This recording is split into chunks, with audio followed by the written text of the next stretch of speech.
Good morning, you're watching NDTV 24/7. I'm Neha Khanna, and joining me on the big story of the day, election results to be announced in Maharashtra and Haryana.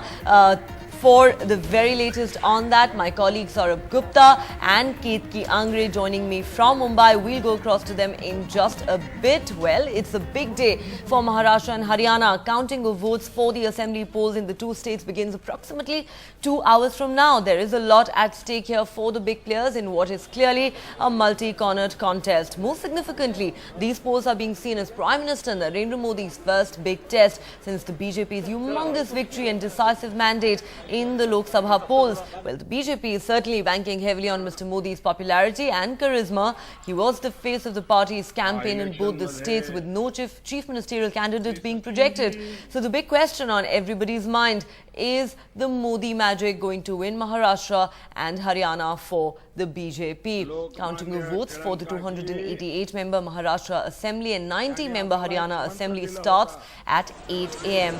Haryana recorded its highest ever turnout of 76.5%, while Maharashtra recorded a voting percentage of 63%. Exit polls have projected that the BJP will emerge as the largest party in both Maharashtra and Haryana, perhaps stopping short of a majority. All right, let's now go straight across to our reporters who fanned out across Maharashtra. Let me first go to Saurabh Gupta, who joins us from the BJP office in Mumbai. Saurabh, as we've been saying, a lot riding on this election for the BJP. This is Prime Minister Modi's first big test.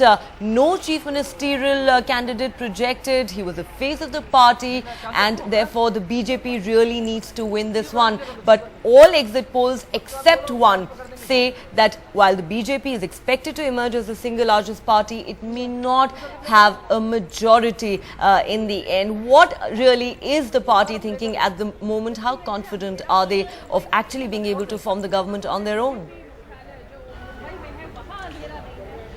Well, Neha, if I can just show you the pictures behind me, that will give you an idea of what exactly the BJP is thinking. It seems Diwali has arrived early for the BJP. The entire office lit up with paper lanterns, and you can see the mood here, of course, already ecstatic even before counting has begun. The BJP seems to be confident of Purna Bahumat, or majority. That is what Prime Minister Narendra Modi, who addressed 27 rallies in the state, has been actually advocating for his party, saying that please do not give Maharashtra a government that will have to depend on coalition partners. He said it at multiple rallies, but the BJP seems to be in an ecstatic mood. At least that's what we're getting from the lights that have been put up here at the party office. It's early morning, counting has not even begun, but here you can see the mood at the at the BJP office. I beg your pardon. The BJP office bearers say that they're confident of getting a majority, but also the fact that Prime Minister Modi led the campaign. There was no face projected at the time of the campaign, but now it seems that there has been consensus on who could be the next chief minister from the BJP if the BJP gets an absolute majority. That question, of course, seems to have been answered. Devendra Fadnavis, the man from Nagpur, seems to be the man who will take over the reins of Maharashtra if the BJP gets an absolute majority. If it becomes the single largest party, like what most exit polls have predicted, then also Devendra Fadnavis stands a chance of becoming the next chief minister of Maharashtra. But that will all depend once the results start coming in a few hours from now, once we know who actually has the numbers. But at the moment, you can see here at the BJP office, the mood already ecstatic. Diwali early celebrations for the BJP here, anticipating a verdict in their favor from a historic election in Maharashtra, which has seen a five-cornered contest where every alliance came apart just before the elections, with 2 weeks to go. And then, of course, Maharashtra went and voted. 64%, fairly good turnout by the standards that Maharashtra sees. And even Mumbai, a marginal increase in turnout. So clearly, the 36 seats in Mumbai, the focus, of course, again, the Karad seat, where former Chief Minister Prithviraj Chavan is fighting a tough battle, and also across Marathwada, and of course Vidarbha, which is where the question of a separate state is being discussed. All of those issues have been put before the electorate. The electorate has voted. In a few hours from now, we'll know the results. The BJP seems to be anticipating that the result will be in their favor. Right, BJP is certainly hoping that they will be able to celebrate Diwali early and will have a decisive win in these elections. But as you mentioned there, Saurabh, this is really an election in Maharashtra unlike any other. It is wide open. On the eve of the elections, you had two major alliances coming to an end. You have the Congress, the NCP, the BJP, the Shiv Sena and the MNS all going their separate ways. So really a five-cornered contest, something that Maharashtra has not seen in a very long time. Sort of stay with us. We will come back to you in just a bit. Let me now go across to Ketki Angri, who joins us from Matoshri. Of course, Ketki, Shiv Sena being a very significant player in this poll, even though we saw them having a very bitter parting of ways with the BJP on the eve of the election. Many believed it was really over the issue of who was going to be Chief Minister. But after polling in the state, we saw perhaps some kind of a softening of stance on part of the Shiv Sena, at least going by their editorial in Samna. Many felt that the party was making conciliatory gestures towards the BJP. So what is really the thinking in the Shiv Sena at the moment? If the BJP is short of a majority, is the Shiv Sena open to joining hands with its former ally? Well, the Shiv Sena is still in as an alliance partner at the centre, and Anand Gite, the only union minister from the Shiv Sena, has still not pulled out. That in itself, the Shiv Sena is giving a hint that all is not yet over between the BJP and the Shiv Sena. And of course, the Shiv Sena after the elections does realise that the BJP looks better poised, at least going by exit polls. So yes, there was this remarkable difference in the way the editorial was worded as well throughout the entire campaign. The Shiv Sena has not minced its words when it's come to the BJP or including Prime Minister Narendra Modi, and the BJP has been at the receiving end from the Shiv Sena as far as criticism goes, but the BJP has not really retorted in any way. The Shiv Sena finally changing that stance only after the elections, saying that, well, you know, all that was in the heat and spirit of the elections. There is no bitterness now. So in a sense, the Shiv Sena is certainly keeping, a door open with the BJP, knowing fully well that the exit polls do give the BJP an advantage. But for the Shiv Sena, it's going to be an extremely crucial election result, especially since really it is a battle for survival. This party, even with as an alliance partner of the BJP, as a part of the NDA,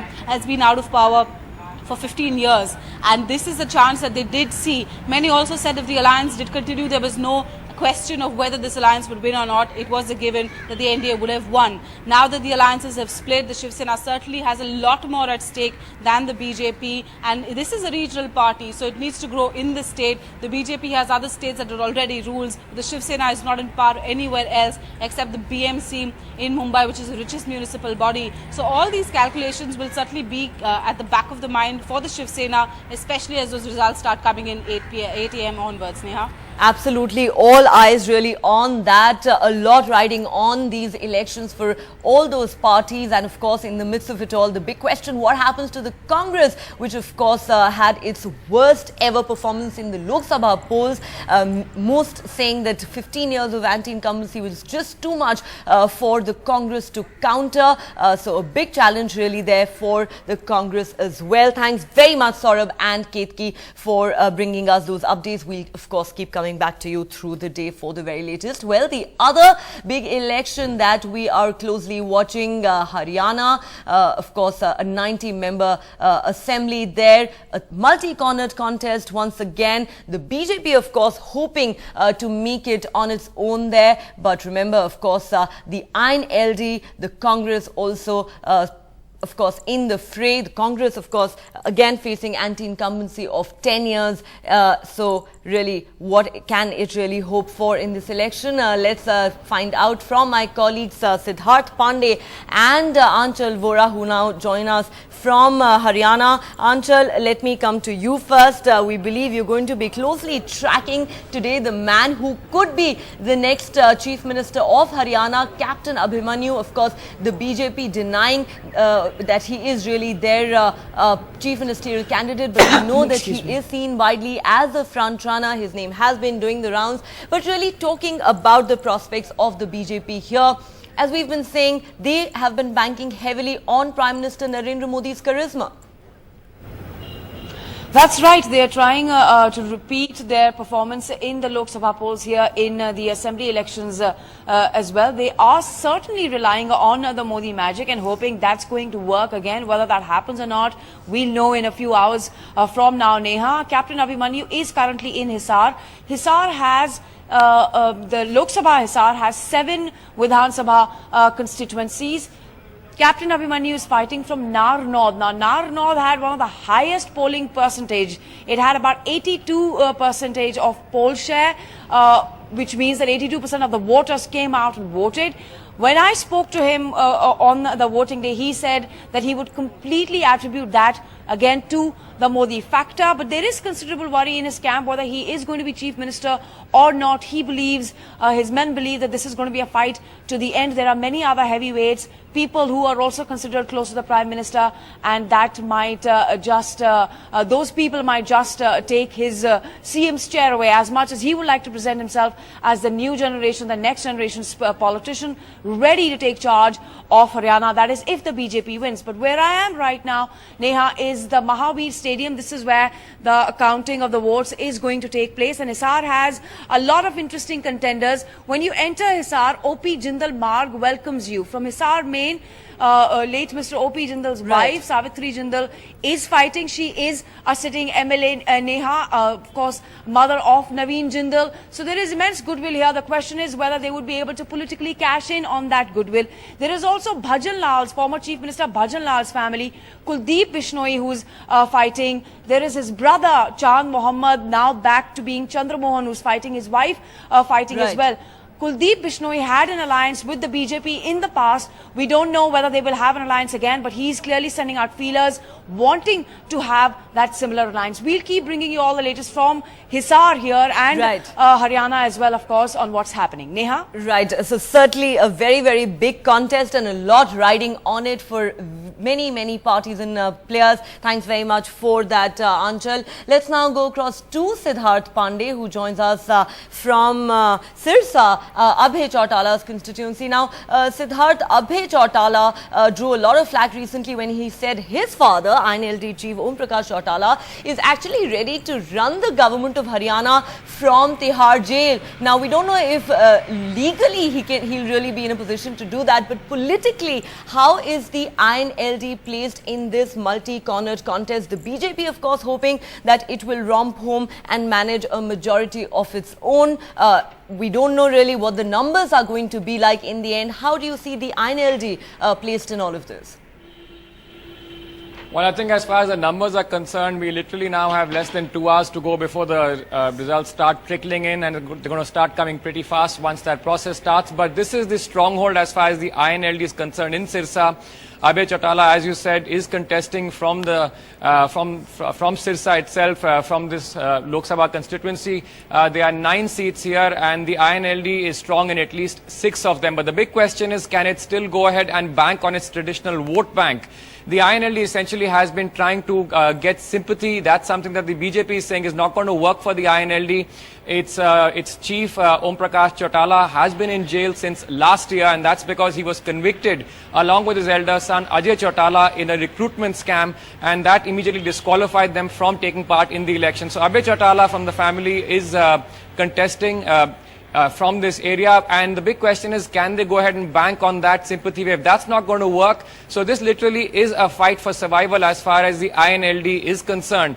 The other interesting candidate to note from this area is Gopal Kanda as well. He was a minister in the government, and of course he had to step down because he's facing charges as well. So he's fighting from Sirsa itself. So these are going to be important seats to look out for. But for the INLD, it's literally now a fight for survival. And of course, the BJP is hoping, as Anchal was saying, to come ahead, romp through with a majority. But that remains to be seen. The INLD has been an old ally of the BJP. The Janhit Congress also had been an ally. But the big question is, will the BJP get the numbers by itself, or will it have to look towards its allies, its former allies, to try and get the additional seats to go ahead and form that government?